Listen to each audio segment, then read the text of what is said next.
take a look at some NBA teams who were close to winning at the championship last year but came up just short.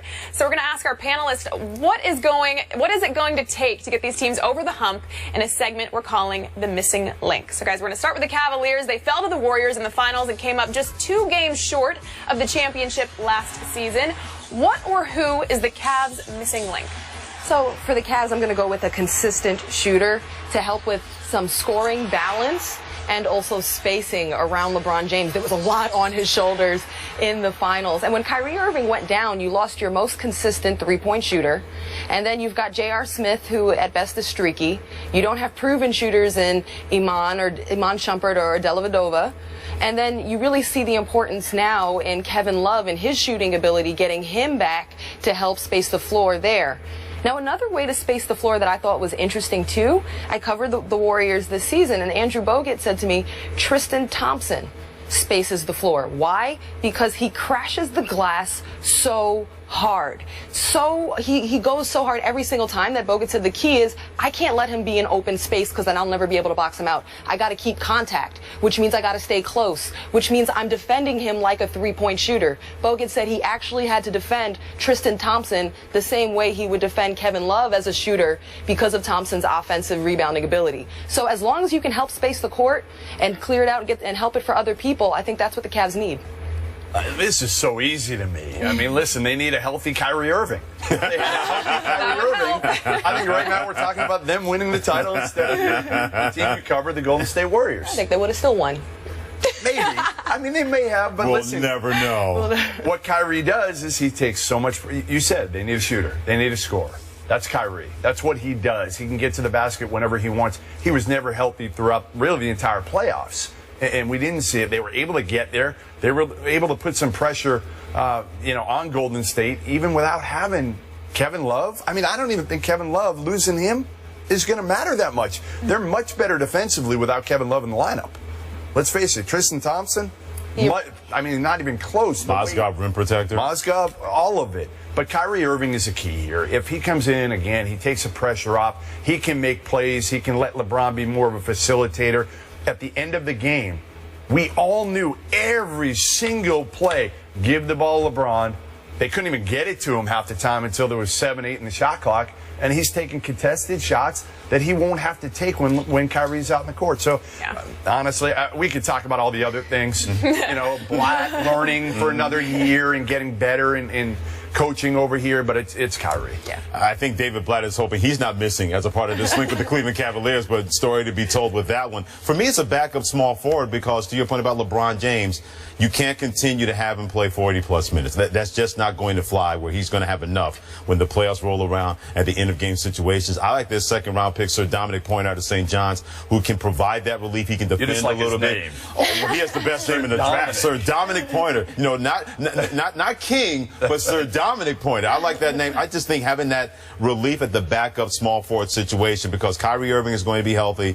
I love Tristan Thompson. They're going to resign him. Timothy Mozgov was better than I thought he was going to be. I thought he was going to be good coming from Denver. I didn't foresee what he was able to do, and I think he's going to work on his offensive game to alleviate a lot of stress in the Cleveland Cavaliers. Whatever's going to happen between Blatt and LeBron, you know what? The future's going to take care of that. But if you can provide some relief at small forward this way, when he goes down, a guy will come in and not just decorate the court or hold minutes until LeBron gets back out there. He's going to be productive when he's out there. Maybe Sir Dominic Pointer can do that, but they're able to find that either with him or in free agency. That's going to be a boon to the Cleveland Cavaliers. You're a big Sir Dominic Pointer fan, by the way. Here's why. Got Sir Dominic Pointer helping out now? We'll put it this way. They're going to need all hands on deck from that standpoint, and you don't have to worry about him coming in and saying, we need you to give us 20 minutes. Hey, give us 10. They give that guy a break. I think it's we need you to give LeBron his towel. Whatever he has to do, whatever that has to happen, and as long as we can get the name Sir Dominic Pointer in the NBA game, it's good for the Cavs. I'm John, and it's good for the country.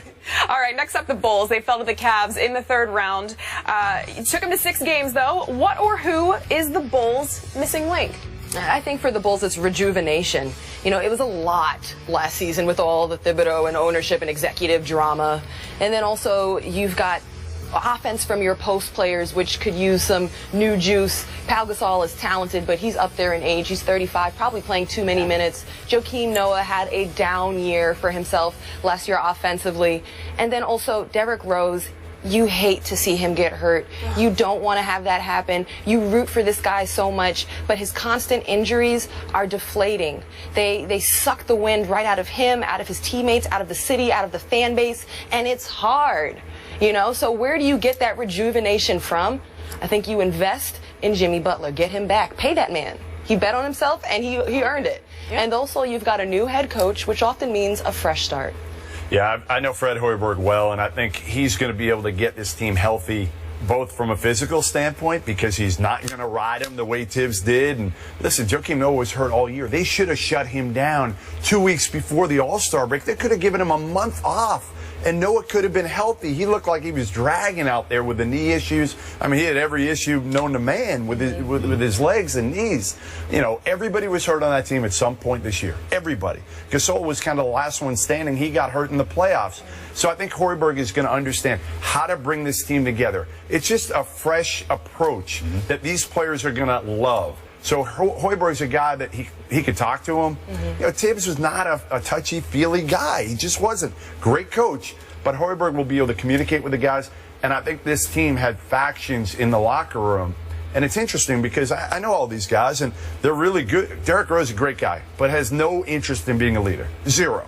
Jimmy Butler isn't there yet. He can't be a leader yet. And Noah's vocal, but they just have to come together, and I think Fred Hoiberg can really orchestrate that. I love what both of you guys said. I'm going to look at it from a basketball standpoint. They need a quality back of a point guard. Kirk Hinrich is 34 years of age. I like Aaron Brooks, but he's 30 years of age. He's like a spot guy more than anything else. If you can find that quality backup, so to alleviate a potential injury with Derrick Rose, because that's your most indispensable player. Noah's their leader, no doubt about that, but that's the guy that when he's rolling, we saw at times in the playoffs last year, he didn't look like an old Derrick Rose. He looked like the old Derrick Rose, where all of a sudden he's making these fantastic plays, he's energizing his team, but they need to find somebody quality behind him. This way he's not out there all the time worrying about his knee, playing a lot of those minutes. If they can find that guy, that's going to be a big-time measure for the Chicago Bulls to be successful. And from Chicago to L.A., the Clippers were up 3-1 against the Rockets in the second round of the playoffs and then blew it, losing in 7 games. What or who is the missing link for the Clippers? Clippers need some depth, because after you saw them beat the Spurs, the defending champs at the time, you thought, oh man, this is for real. It was a legacy type game for Chris Paul with the bad hamstring, knocking down that off the backboard shot, and you said, God, they're going to give the Warriors trouble. This is it. But then they just collapsed. They ran out of steam. They burnt out against the Rockets. You didn't beat the Spurs to do this against the Rockets. And I think that you stay with the core, because Jordan, Griffin, and Paul, they are elite. So now you got to get serious about guys that can come in and produce in spurts. You got to get serious about the middle of the bench. No, you're absolutely right. They need guys that can come off the bench that can help. There's something missing there chemistry-wise. I can't put my finger on it, but when you've got CP, you've got, you know, Jordan protecting the rim. You've got Blake, who's gotten so much better. I mean, this was a guy that really wasn't very skilled when he came in, you know, the NBA, came out of college at Oklahoma, and there's something missing there. And Doc Rivers is pretty good at managing people and managing players, but I just think there's got to be more cohesion with the Clippers. They have the talent. They don't have the bench, but sometimes you get away without, you know, having a great bench when you've got a great starting unit. But I can't put my finger on it completely. I just think there's something missing. Is it like a lack of leadership, or? Yeah, no, I think CP, you know, Chris Paul is a pretty good leader, and Blake's coming. He's still young. He's trying to figure it out. DeAndre's DeAndre. I think, again, maybe they need another guy, too, another wing that can really take some of the pressure off those guys. Yeah. I think scoring depth in the front line, I think that's where that has to come from, because when their big guys come in, whether it's Glenn Big Baby Davis, he tries hard, but at a certain point, those days him coming off the bench getting 10, 12 points a game like he did in Boston, those days are over as far as I'm concerned with the Clippers. Long, long gone. Blake Griffin was so good. He was like a human triple-double at times in the playoffs. Whatever they needed him to do, right? Just unbelievable how each and every year he's done something different. When you say, my goodness, I didn't think he had that in. My goodness, I didn't think he was able to do something like that. They need somebody else where they bring that guy. They need a Jamal Crawford on the front line. When Jamal Crawford comes in the game, Doc Rivers says, don't worry about anything. Just put the ball in the hole. I'd love to be that guy. Oh, absolutely. Green light, go. If you tell me that the ball can go up and I don't have to worry about any consequences or repercussions, that ball is going up on the bench as far as I'm concerned. They need that kind of guy on the front line to really alleviate what Blake Griffin continues to be able to do will only expand his game. You know what else they need? DeAndre Jordan to go learn from Rick Barry how to shoot free throws. Yeah. Go shoot him underhand. Rick Barry, John Barry, any Barry. Find that Barry Manilow. I don't care. We got a Barry here. Find any Barry. Yeah, find any Barry that can make that work to make him make free throws. Well, lastly, James Harden and the Houston Rockets lost to the Warriors in the Western Conference Finals. What or who is the missing link in Houston? Rockets need a playmaker. They really missed Patrick Beverley when he was out with injury. Jason Terry is serviceable, but he's up there in age. And you saw in the finals in the playoffs with the Warriors, Harden has 13 turnovers. The ball's in his hands too much. You're asking so much of a very capable player. Get a playmaker who can create easier shots for Harden and Dwight Howard. Yeah, ditto. I mean, Patrick Beverley's great defensively. He's a bulldog, but I think they need an upgrade over Patrick Beverley in terms of a high-level point guard if they can do it. They got Sam Decker, a steal at 18 in this draft, but he doesn't fit their biggest need, which is a point guard. What you two said. Exactly. That's what they need, because James Harden, you can't have him, as Jamel Hill on his or hers like to say, part of DTM, doing too much. He does enough as it is, and I thought he should have got more votes for MVP to make that a closer race between Steph Curry, Golden State, and himself. But yeah, Patrick Beverley, he's an off-the-ball guy that's a dogged defender. Jason Terry's 37 years of age. You can't count on that. He was never that kind of point guard playmaker. Anyway, you need that guy that when James Harden can say, oh, you can dribble the ball more than twice? Fine. Here you go. This way, in the fourth quarter, he's stronger, he's more effective, and he can be that playmaker, not the one we saw having 13 turnovers in a closeout game versus Golden State. Well, we are going to get back to the newcomers. Towns goes #1 and Okafor goes #3. But will Okafor be the better pro? We'll compare the two big men when we come back. First Take is brought to you by Firestone. Whatever you drive, drive a Firestone. Well, we asked you earlier in the show, will the Knicks regret taking Chris Porzingis with the 4th overall pick? Surprising results here. 51% say yes, 49% say no. Really?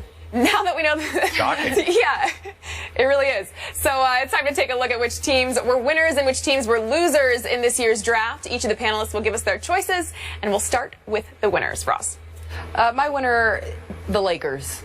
You know, they got D'Angelo Russell. They have a point guard for the future, an heir apparent to Kobe Bryant, and they can address all of their bigger post-player needs, big-time player coming in free agency. So they got everything they needed there, and also they picked up Anthony Brown out of Stanford, which I think is a very nice catch. A 3-and-D player, he can help stretch the court.